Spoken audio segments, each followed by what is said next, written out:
Bienvenue sur Le Bonheur me va si bien, le podcast qui vous aide à révéler votre richesse intérieure et à construire la vie qui vous ressemble.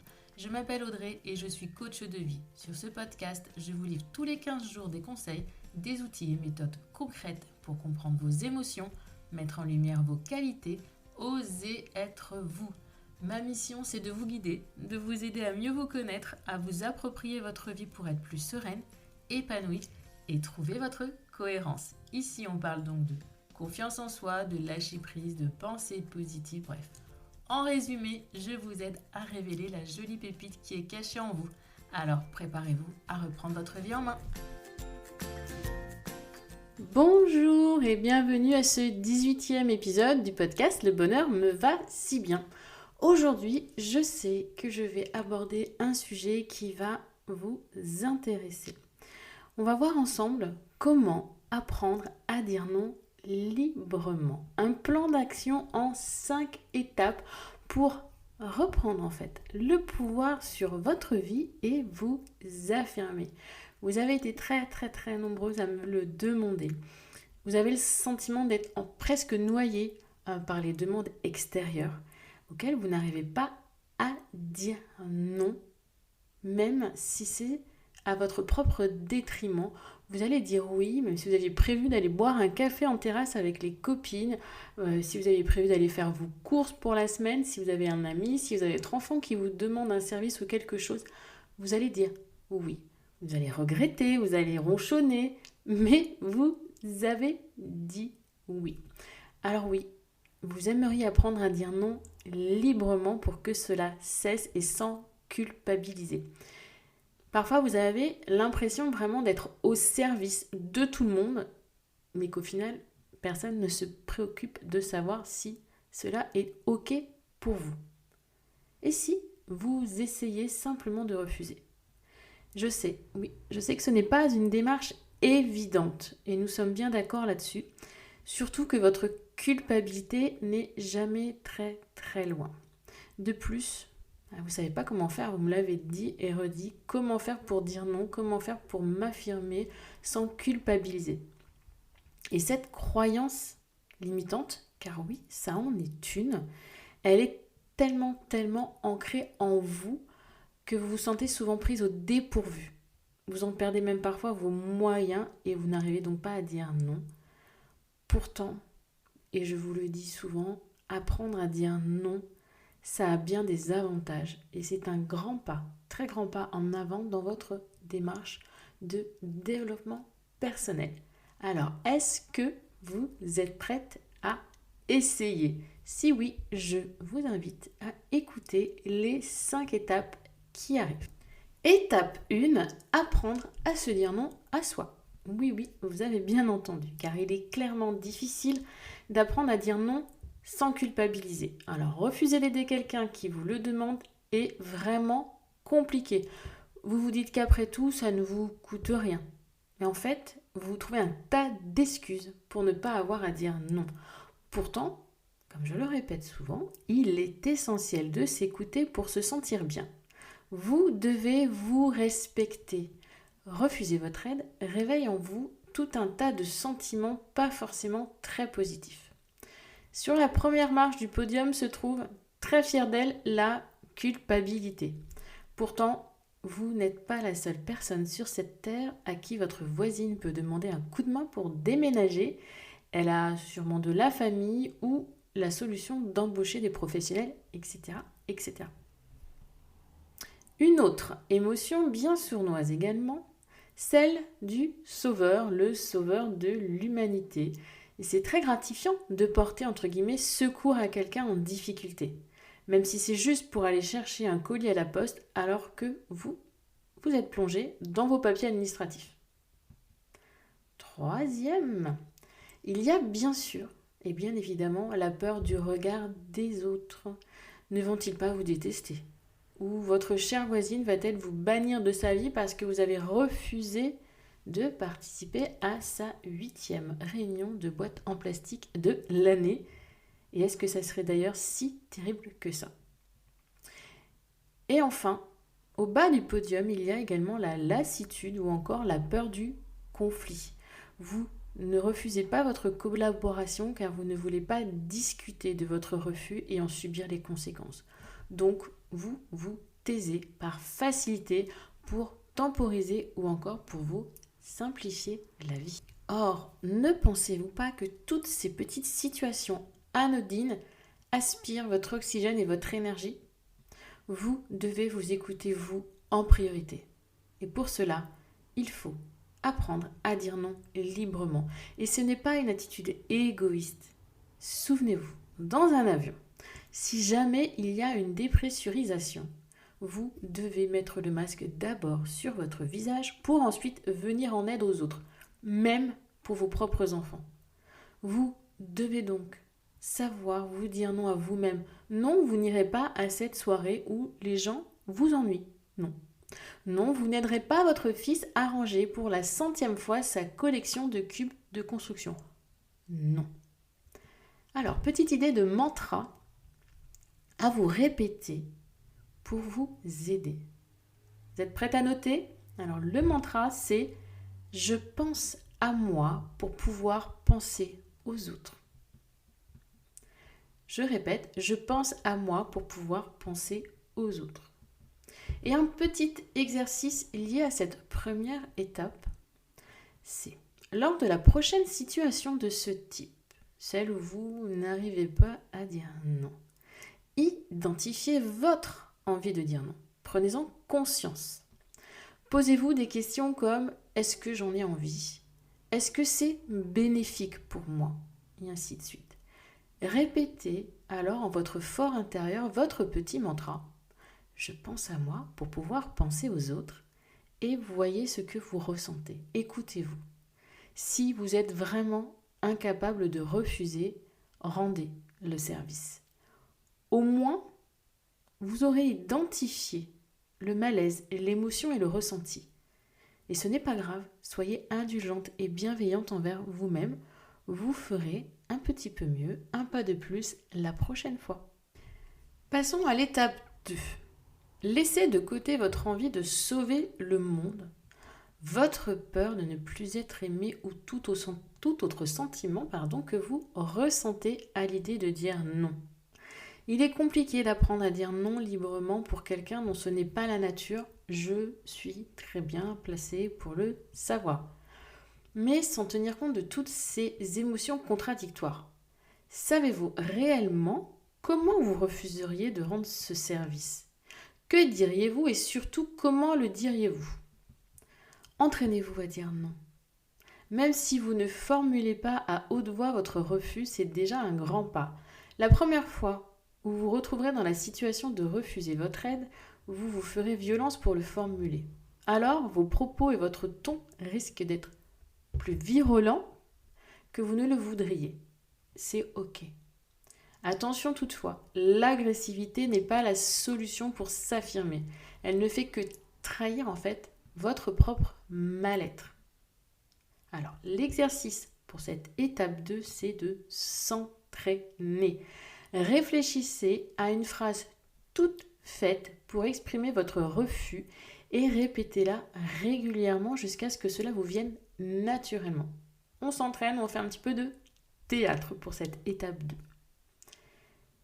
Pour la 3, on va s'affirmer, se faire respecter. On va reprendre le pouvoir. Rejeter une demande a toujours eu une connotation négative. C'est de notre éducation en fait. Cette attitude, elle est perçue comme un manque d'égard vis-à-vis d'autrui. La croyance commune vous a toujours fait ressentir qu'il est honteux de ne pas porter assistance à quelqu'un. On porte assistance à une personne en danger. Dans une certaine mesure, c'est vrai. Je viens de vous le dire, on porte assistance à une personne en danger. Pourtant, si vous étouffez dans votre propre vie, vous ne vous sentez pas bien, vous avez votre énergie qui est au plus bas, vous n'arrivez plus à vous lever, vous êtes épuisé, vous ne pourrez jamais plus rendre service à qui que ce soit. Il y a donc une juste mesure à avoir en toute chose. Vous n'êtes pas toujours obligé de faire ce que l'on vous demande. Vous avez la possibilité, le choix de décider. Et ce choix, vous devez l'assumer afin d'apprendre à dire non librement, en connaissance de cause, en toute conscience. Personne ne peut le décider pour vous. Prenez le temps de réfléchir tout en vous tenant loin de toute influence. Vous n'êtes pas une pauvre petite chose, mais quelqu'un, une personne, une adulte qui suit son propre chemin. Et ça, je vous le dis très souvent, vous êtes aussi importante que n'importe qui. Je dirais même mieux, vous êtes la personne la plus importante de votre vie.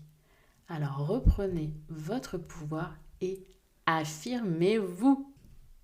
Du coup, nouveau petit mantra. Réfléchissez à une phrase qui pourrait refléter cette affirmation.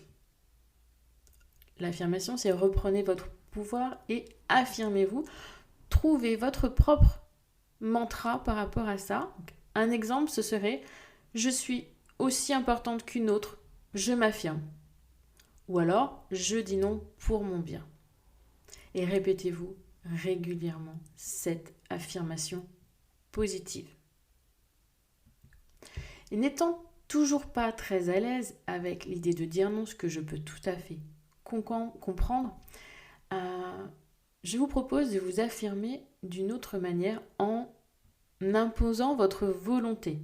Par exemple, vous indiquez que non, puisque vous souhaitez vous reposer en lisant un bon roman sur une chaise longue pendant 1 heure. Affirmez-le, dites-le haut et fort à votre famille, par exemple, et faites-le.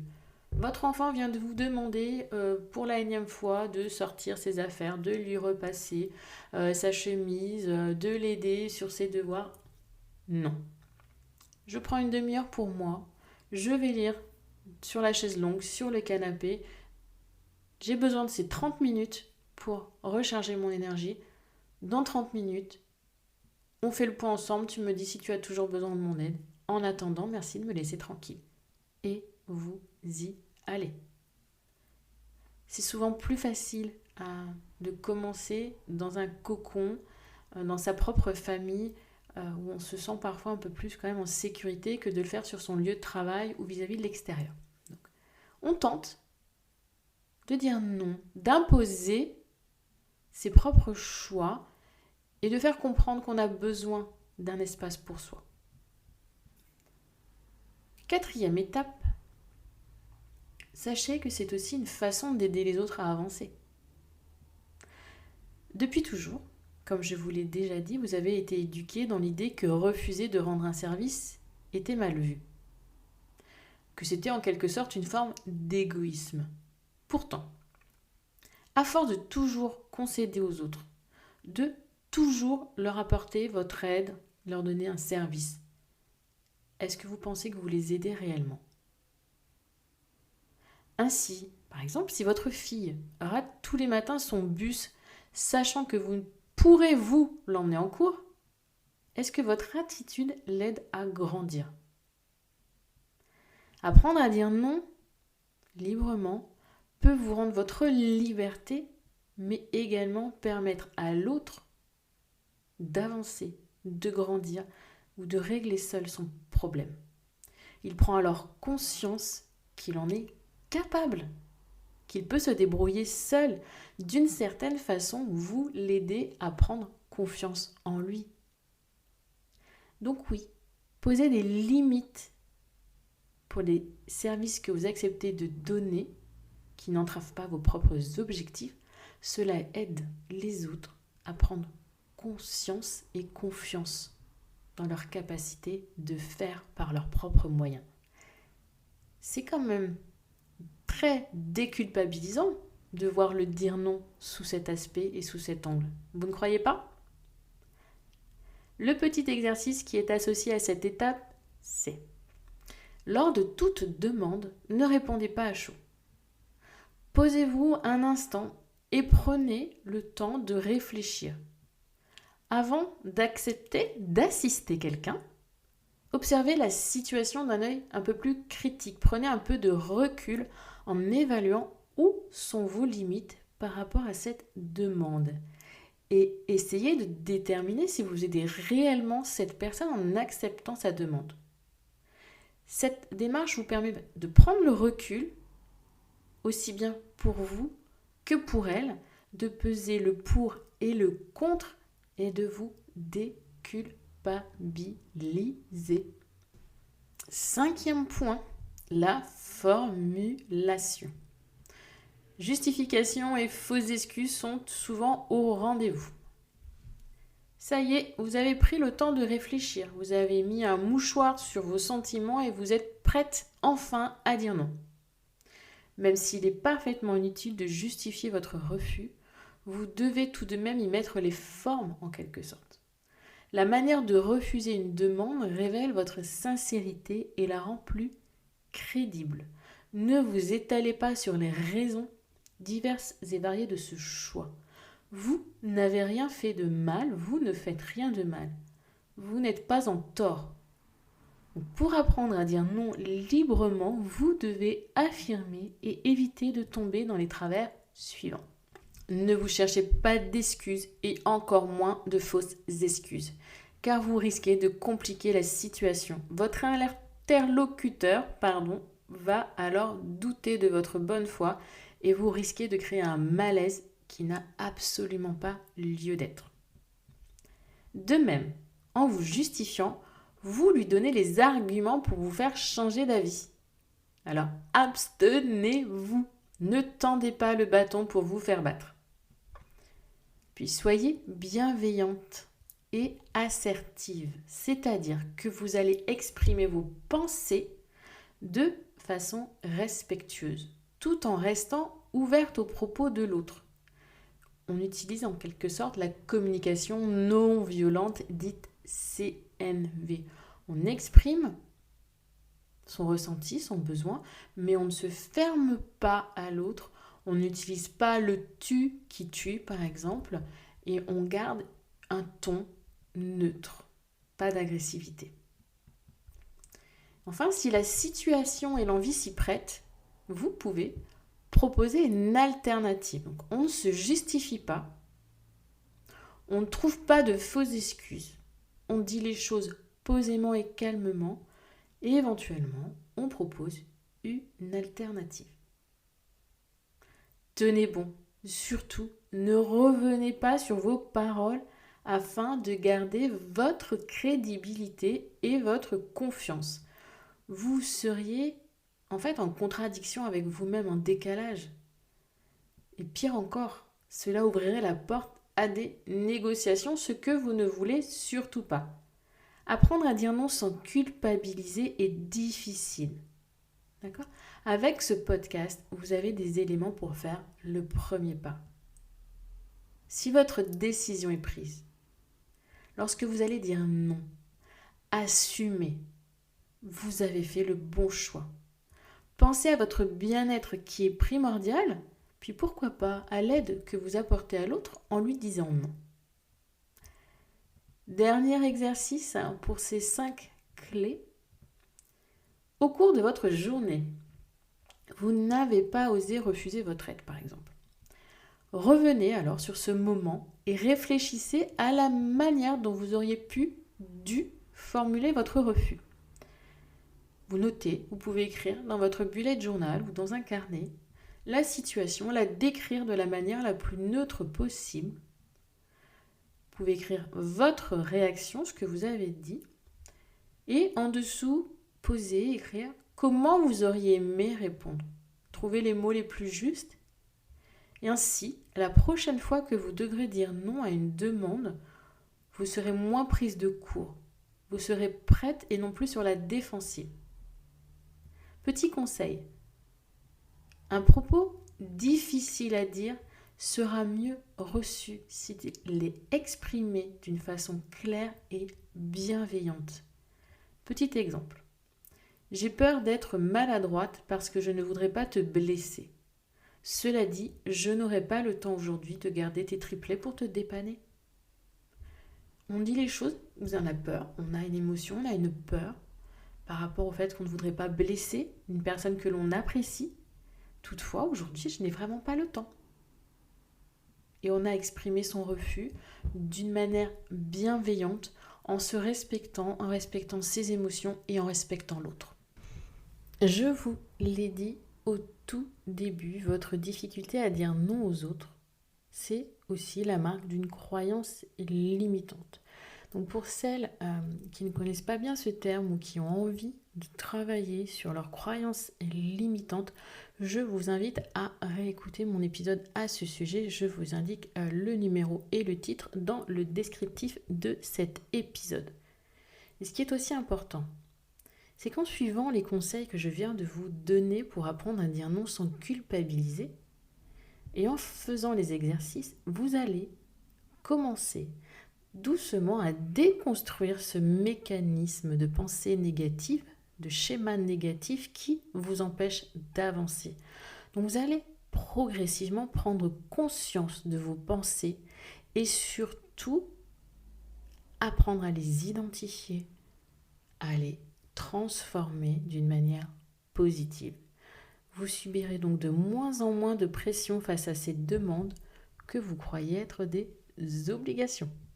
Je vais à présent reprendre les 5 points vus initialement pour apprendre à dire non sans culpabiliser. La première, c'est je pense à moi pour pouvoir penser aux autres. Comprendre que l'on est la personne la plus importante et que si l'on ne s'écoute pas soi-même, si l'on ne s'aide pas soi-même, à un moment ou à un autre, on ne pourra pas aider les autres. Deuxième point, s'exercer à dire non, mais pas directement face à quelqu'un. C'est juste réfléchir à une phrase toute faite pour exprimer son refus et se la répéter régulièrement jusqu'à ce que cela devienne naturel. Ainsi, vos proches et vos relations, tout en vous respectant davantage, feront appel à vous uniquement quand ils en auront besoin. Et là, ça fait toute la différence. Troisième axe, dire non en affirmant sa propre volonté, son propre besoin.